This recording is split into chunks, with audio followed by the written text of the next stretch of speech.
Trop stressé par la vie routinière? Envie de changer d'air dans une autre atmosphère? Où s'informer et se relaxer vont de pair? Vous avez de la chance car Maurice Communication lance à votre intention une émission intense. M'as-tu vu? Une émission encore jamais vue. Pour se sentir bien, il faut aussi des loisirs.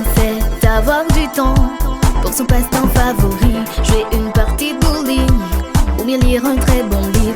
Écouter de la bonne musique sur une émission qui déchire. Une émission qui permet de vivre et de ressentir.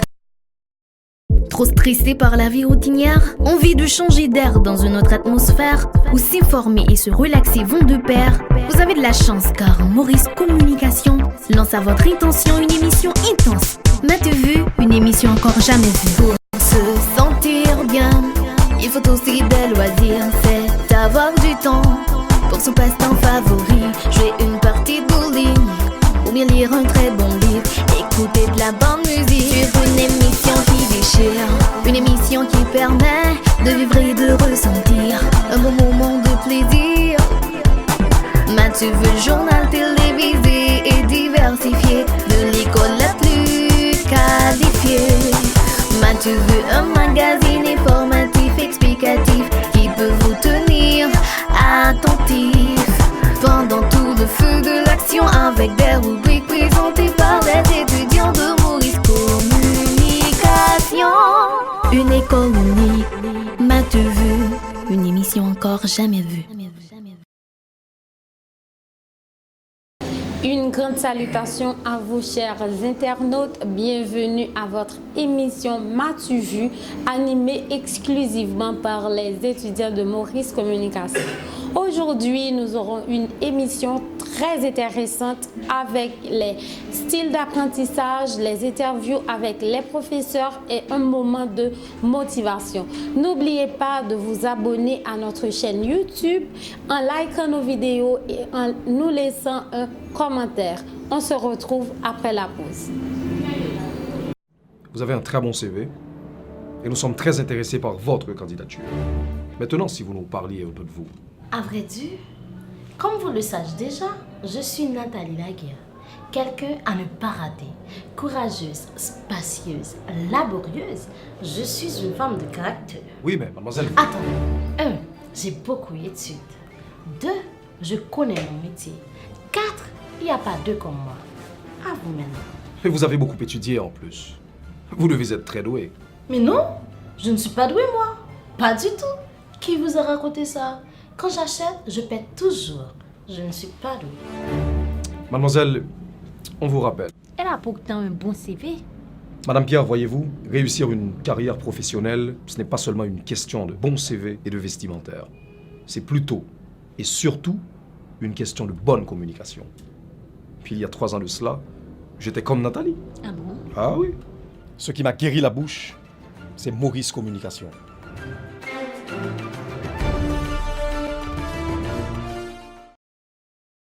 Trop stressé par la vie routinière? Envie de changer d'air dans une autre atmosphère? Où s'informer et se relaxer vont de pair? Vous avez de la chance car Maurice Communication lance à votre intention une émission intense. M'as-tu vu? Une émission encore jamais vue. Pour se sentir bien, il faut aussi des loisirs. C'est avoir du temps pour son passe-temps favori. Jouer une partie de bowling ou bien lire un très bon livre. Écouter de la bonne musique sur une émission qui déchire. Une émission qui permet de vivre et de ressentir un bon moment de plaisir. M'as-tu vu? Le journal télévisé et diversifié de l'école la plus qualifiée. M'as-tu vu? Un magazine informatif explicatif qui peut vous tenir attentif pendant tout le feu de l'action, avec des rubriques présentées par des étudiants de Maurice Communication. Une école unique, m'as-tu vu? Une émission encore jamais vue. De retour après la pause, chers internautes, nous allons aborder le premier point. Ce sont les styles d'apprentissage.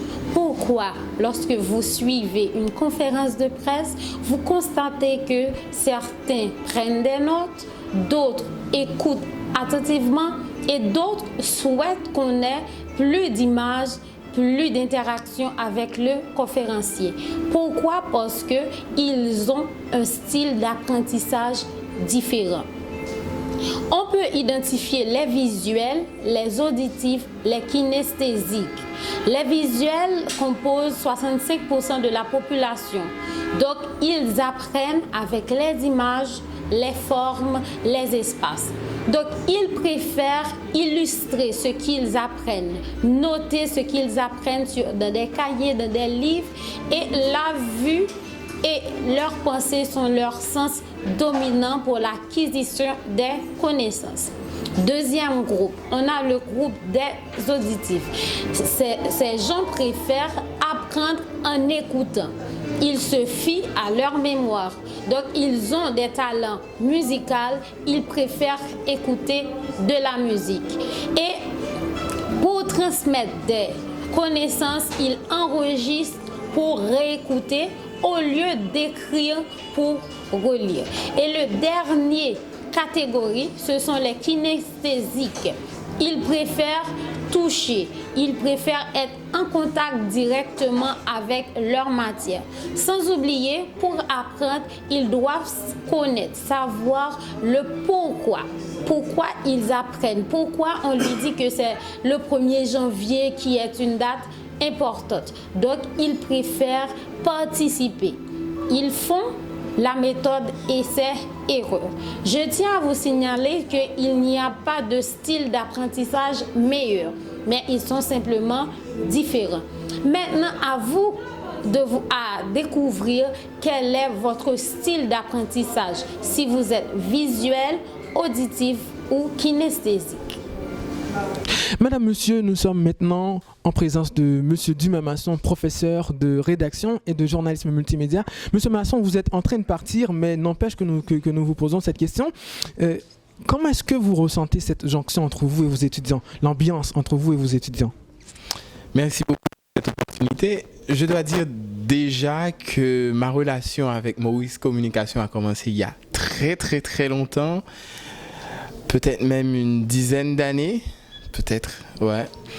Et depuis, j'aime beaucoup cette institution, j'aime beaucoup les étudiants qui font partie de cette institution, j'aime beaucoup le corps professoral, je trouve que les choses vont dans le bon sens. Ma relation avec les étudiants est une relation basée sur des valeurs saines, une relation basée sur l'excellence. Moi, je tiens à ce que mes étudiants atteignent l'excellence, que ce soit en multimédia, que ce soit en rédaction journalistique. Et je souhaite les voir prendre leur place dans le marché du travail haïtien parce que, quoi que l'on dise, il y a beaucoup de place encore pour les bons journalistes, pour les jeunes journalistes qui veulent travailler, qui peuvent travailler sur le marché du travail haïtien. Ok, monsieur Masson, c'est une question que je ne devrais pas poser, mais je la pose quand même. Est-ce que vous avez un étudiant préféré, un étudiant qui vous épate, un étudiant qui vous donne ce que vous, en fait, ce dont vous attendez, ce dont à quoi vous attendez? J'en ai beaucoup, que ce soit dans les promotions antérieures, que ce soit dans la promotion actuelle. Présentement, je fais un cours, mais quitte à savoir les noms. Moi, j'ai un sérieux problème avec les noms. Mais j'en ai beaucoup. Des hommes, des femmes qui sont très dévoués, qui font leur travail, qui bossent dur, qui sont vraiment à cela. J'en ai plusieurs, en réalité. J'en ai plusieurs qui m'épatent vraiment. Si je devais citer un nom, je me souviens pas. Problème de mémoire. C'est pas un problème. Ok, merci monsieur Masson de nous avoir prêté votre visage vraiment pour faire cette interview et merci beaucoup. Il n'y a pas de problème. À bientôt. Maintenant, madame, monsieur, nous sommes dans la salle de monsieur Carven Joseph, professeur de diction à Maurice Communication. Monsieur Carven, enseigner, donner un cours, s'avère un travail vraiment noble. Et pour que le travail soit plus noble, la relation entre vous, entre le professeur et l'étudiant doit être aussi vraiment noble. Aussi noble que le travail. Maintenant, comment est-ce que vous-même vous entreprenez cette jonction-là entre vous et vos étudiants? Saluer tous ceux qui nous regarde de près ou de loin. Et c'est un plaisir de m'entretenir avec toi, mon frère, et pour parler de relations entre étudiants et professeurs. Et comme tu viens de le dire, c'est une relation noble et ça fait plaisir et ça entre dans une logique d'immortalité de procéder à ce travail de transmission de savoir, de connaissances, de sagesse à des générations qui, à leur tour, les étudiants vont essayer de transmettre. Donc c'est la pérennité, l'immortalité, c'est poursuivre un chemin et je dirais qui n'a pas d'issue et contré, qui n'est pas aussi un cul-de-sac. Donc c'est une symbiose, comme tu le constates, toujours dans tous les groupes, et c'est une franche camaraderie, c'est une confrérie, une symbiose à nul autre pareil. Ben, c'est ça moi, le sourire et les étudiants qui acceptent de recevoir ces connaissances dans la plus grande amitié et aussi d'accepter de poursuivre les notions, de suivre et au détail, je dirais, tout ce qu'on transmet. Ben, c'est ça le travail, on va continuer dans cette... D'accord, on sait tous qu'en Haïti, enseigner le français n'est pas du tout chose facile, surtout la diction avec les verlangues, etc. qui donnent... C'est comme si c'était la mer à boire pour certains étudiants. Mais comment est-ce que vous prenez pour enseigner cette diction-là?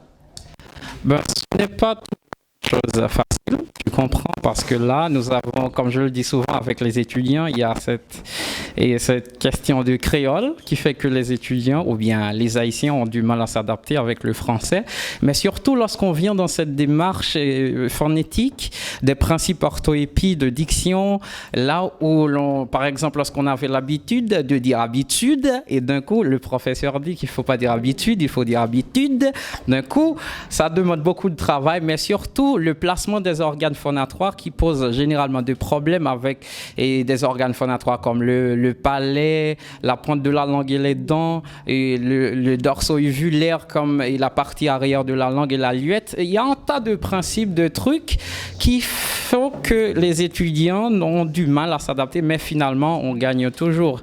Et la phonétique, c'est comme je le dis souvent, ça ne se dit pas, mais ça se voit, ça s'entend, ça se constate. Quand on a une bonne bouche en phonétique, on va le constater, mais pas dire qu'on a une bonne bouche. Ça se voit, ça se constate. C'était M. Carven, professeur de diction à Maurice Communication. Merci M. Carven. Merci à toi. Madame, monsieur, à l'instant, nous sommes en présence du professeur Adonis Castor, professeur qui enseigne le cours de technique d'interview, de reportage et de gestion de la salle des nouvelles. Monsieur Adonis, vous êtes professeur à Maurice Communication et l'ambiance que vous créez entre vous et vos étudiants importe aussi bien que le cours que vous donnez. Maintenant, comment est-ce que vous gérez cette ambiance-là ? Je vous remercie et je vous dis que sincèrement, c'est une ambiance de famille parce que normalement, il y a une certaine interrelation entre les étudiants et le professeur. Ça se passe très bien, mais avant, quand on a commencé, quand on partageait le cadre de vie avec les étudiants, et je leur ai dit, dans mon cours, je ne veux pas que les téléphones sonnent et... Quand on ne réalise pas un devoir, on doit copier des lignes et tout ça. Mais ils ont commencé et la salle était vraiment surchauffée, la salle était enflammée avec cette sanction. Pourquoi on nous met à l'état des enfants et tout ça, produire des lignes, c'est pas intéressant ça.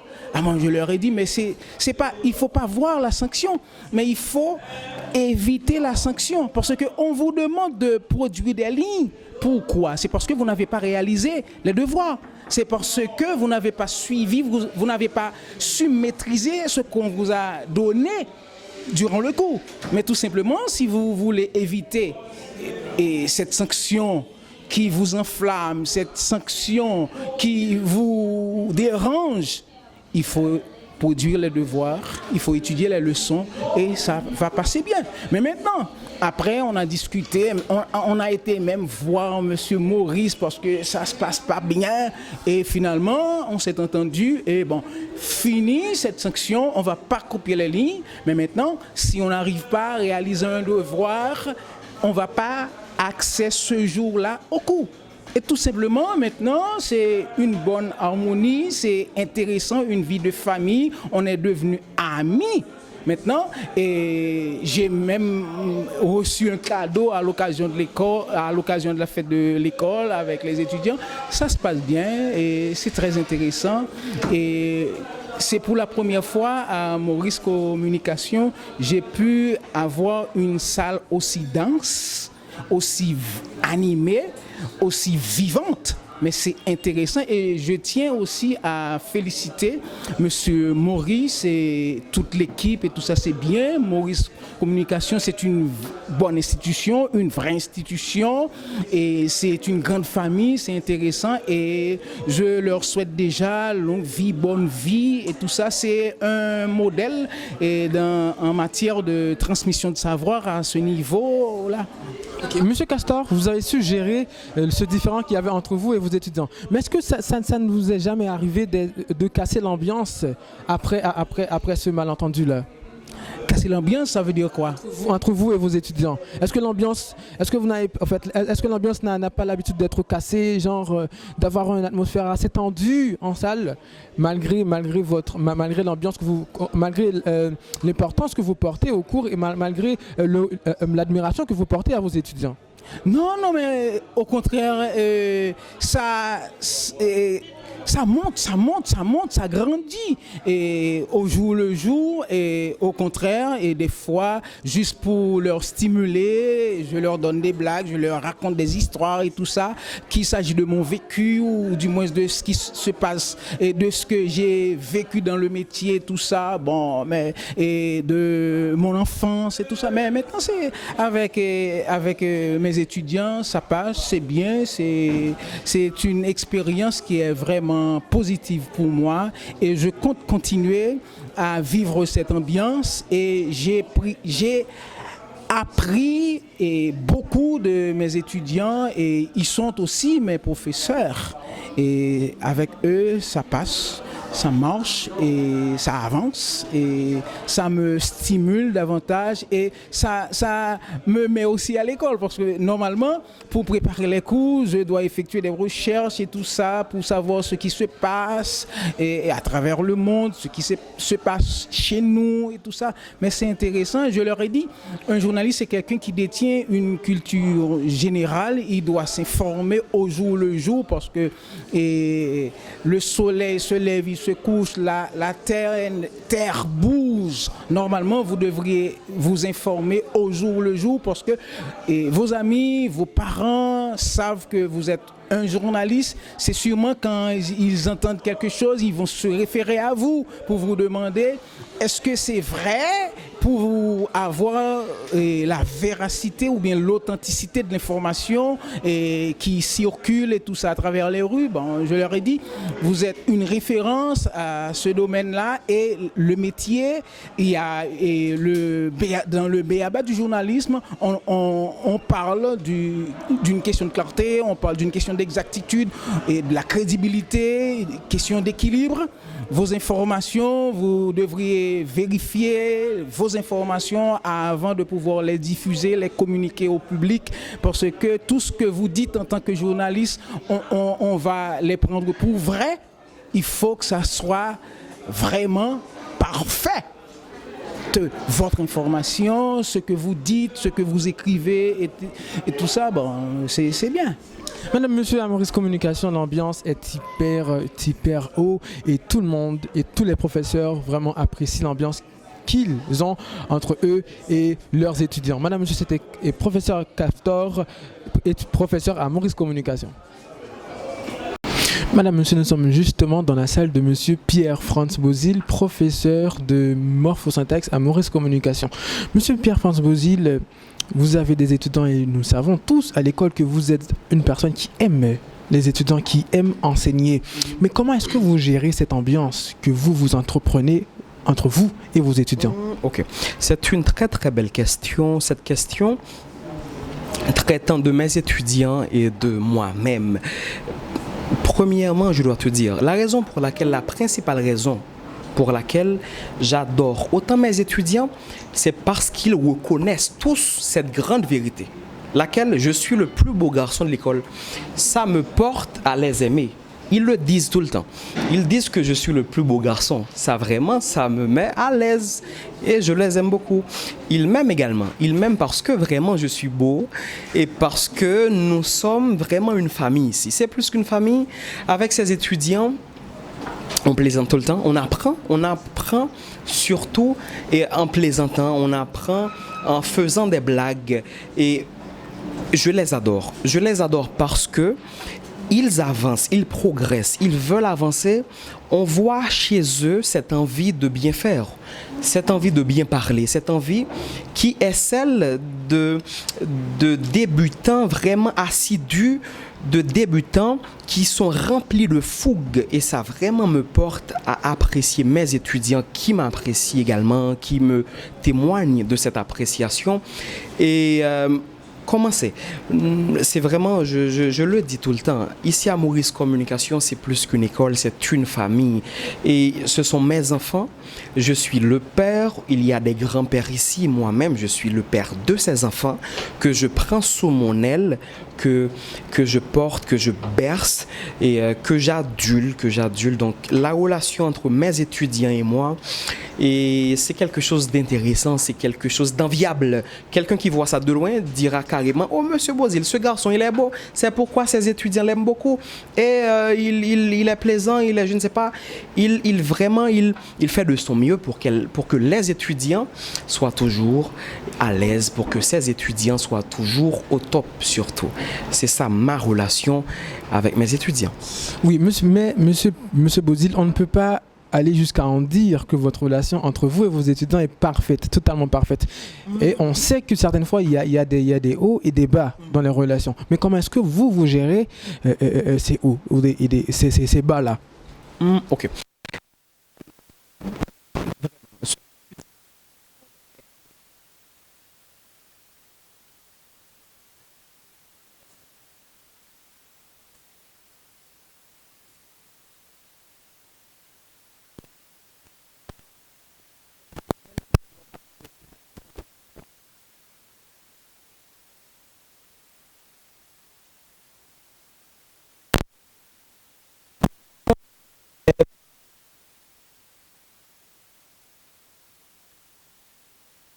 Actif, je fais beaucoup de bruit, vraiment, je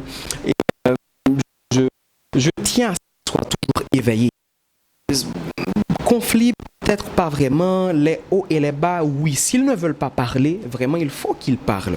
C'est vraiment ça l'objectif. On est là pour parler, on est là pour guérir la bouche. Il faut que la bouche soit guérie. Et la bouche sera guérie, c'est lorsqu'on veut vraiment parler, c'est lorsqu'on pratique. Si on ne pratique pas, on ne parlera pas et la bouche ne sera pas guérie. Mais conflit pas vraiment. Peut-être un problème, une source. Si vous ne reconnaissez pas que monsieur Bozil est le plus beau de l'école, ça peut être vraiment une source de problème. C'est ça? Madame, monsieur, c'était Pierre-France Bozil, professeur de morphosyntaxe à Maurice Communication. Merci. La rubrique de motivation, c'est maintenant avec Douvens Castelli.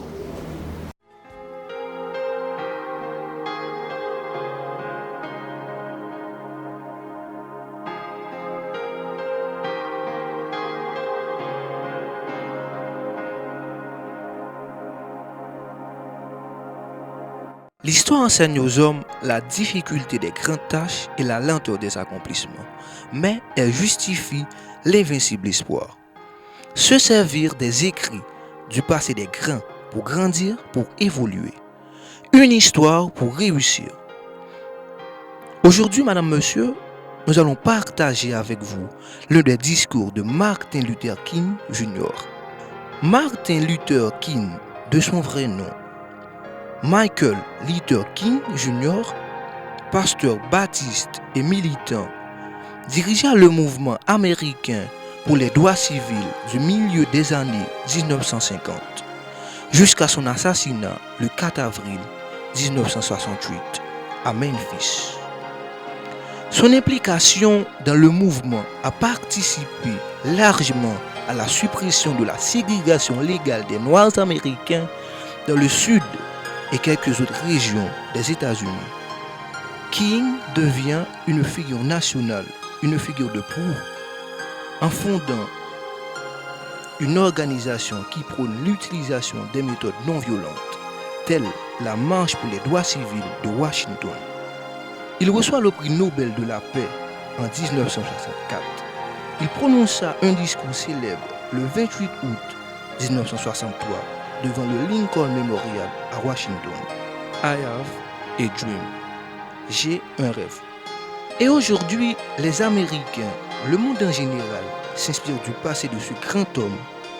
Et madame, monsieur, je vous laisse délecter sans plus tarder le discours de Martin Luther King. J'aimerais vous poser une question, à savoir, qu'est-ce qu'il y a dans votre plan de vie? C'est la période la plus importante et la plus cruciale de votre vie. Car ce que vous faites maintenant, est-ce que vous décidez maintenant, à cet âge, pourrait bien déterminer la direction que prendra votre vie. Chaque fois qu'un bâtiment est construit, vous avez généralement un architecte qui dessine un plan. Et ce plan sert d'exemple, de guide, de modèle pour ceux qui vont construire le bâtiment. Et un bâtiment ne peut être bien construit sans un bon plan, organisé et solide. Maintenant, chacun d'entre vous passe à travers le processus de construire la structure de votre vie. Et la question est de savoir si vous avez un plan détaillé, correct et solide. Et j'aimerais vous suggérer certaines des choses qui devraient être dans votre plan de vie. En numéro 1, dans votre plan de vie, il devrait y avoir une profonde conviction en votre propre dignité, votre propre valeur et votre propre quelque chose. Laissez personne vous faire sentir que vous n'êtes personne. Sentez toujours que vous comptez. Ayez toujours le sentiment que vous avez de la valeur. Et sentez toujours que votre vie a une signification ultime. Deuxièmement, dans votre plan de vie,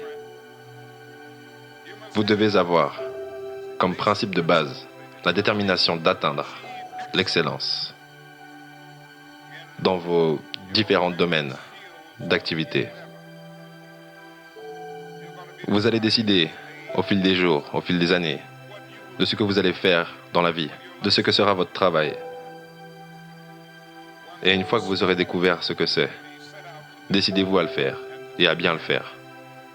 Et je vous le dis, mes jeunes amis, que les portes sont en train de s'ouvrir pour chacun d'entre vous. Les portes d'opportunité qui s'ouvrent à vous et qui n'étaient pas ouvertes à vos mères et à vos pères. Et le grand défi qui vous attend est d'être prêt à entrer lorsque les portes s'ouvrent. Dans une conférence en 1871, Ralph Waldo Emerson, le grand essayiste, a déclaré « Si un homme peut écrire un meilleur livre, ou prêcher un meilleur sermon, ou faire un meilleur piège à souris que son voisin, même s'il construit sa maison dans la forêt, le monde fera un chemin battu jusqu'à sa porte. » Cela n'a pas toujours été vrai, mais ça deviendra de plus en plus vrai. Et je vous encourage donc à travailler dur, à brûler l'huile de minuit. Je vous dirais, n'abandonnez pas l'école. Et je comprends toutes les raisons sociales pour lesquelles nous abandonnons souvent l'école. Mais je vous encourage, malgré votre situation économique critique, malgré la situation que vous êtes obligé de vivre si souvent, dans des conditions intolérables, restez à l'école. Et lorsque vous découvrirez ce que vous allez être dans la vie, décidez-vous de le faire comme si Dieu Tout-Puissant vous avait appelé pour ce moment précis de l'histoire, pour le faire.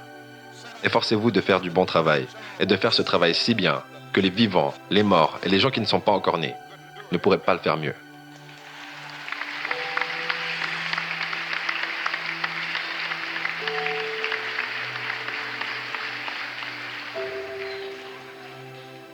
S'il vous incombe d'être un balayeur de rue, balayez les rues comme Michelangelo peignait des images. Balayez les rues comme Beethoven composait de la musique. Balayez les rues comme Leontine Price chantait devant le Metropolitan Opera. Balayez les rues comme Shakespeare écrit de la poésie. Balayez les rues si bien que tous les hôtes du ciel et de la terre devront faire une pause et dire « Ici vivait un grand balayeur qui balayait bien son travail ».